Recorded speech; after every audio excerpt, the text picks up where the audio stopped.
1999ல நடந்த கார்கில் போர் தான் இதுவரை அணு ஆயுத சக்தி கொண்ட 2 நாடுகளுக்கு இடையில் நடந்த நேரடி போரா இருக்கு. காஷ்மீரி பயங்கரவாதிகளோட சேர்ந்து பாகிஸ்தான் ராணுவம் லடாக்கில் உள்ள கார்கில் பகுதிக்குள்ள ஊடுருவி இந்திய பகுதிகளை ஆக்கிரமிக்கிறாங்க. போரின் ஆரம்பத்துல பாகிஸ்தான் பழிய முற்றிலுமா காஷ்மீரின் போராளிகள் மீது சுமத்தினாலும், போரில் இறந்தவங்க கிட்ட இருந்து கைப்பற்றின ஆவணங்கள் மூலமா பாகிஸ்தானோட ராணுவ தளபதி அஷ்ரப் ரஷீத் தலைமையில் போரில் ஈடுபட்டது உறுதியாகுது. அதுக்கடுத்து இந்திய ராணுவத்தோட தீவிர தாக்குதல் அப்படிங்கிறது இந்திய விமானப்படை தரைப்படையோட பயங்கரமான ஆயுதங்களோட தாக்குதலை நடத்தி பாகிஸ்தான் ராணுவம் மற்றும் போராளிகள் ஆக்கிரமிச்ச இந்திய பகுதிகளை மீட்டிருக்காங்க. சர்வதேச நாடுகள் பாகிஸ்தானுக்கு எதிர்ப்பு தெரிவிக்கவும் பாகிஸ்தான் படைகள் இந்தியாவுடனான போரை கைவிட்டிருக்காங்க.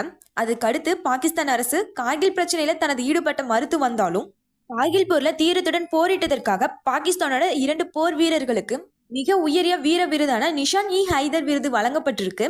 அது மட்டும் இல்லாம பல வீர விருதுகள் பாகிஸ்தான் படை வீரர்களுக்கு வழங்கி பாகிஸ்தான் கார்கில் போரில்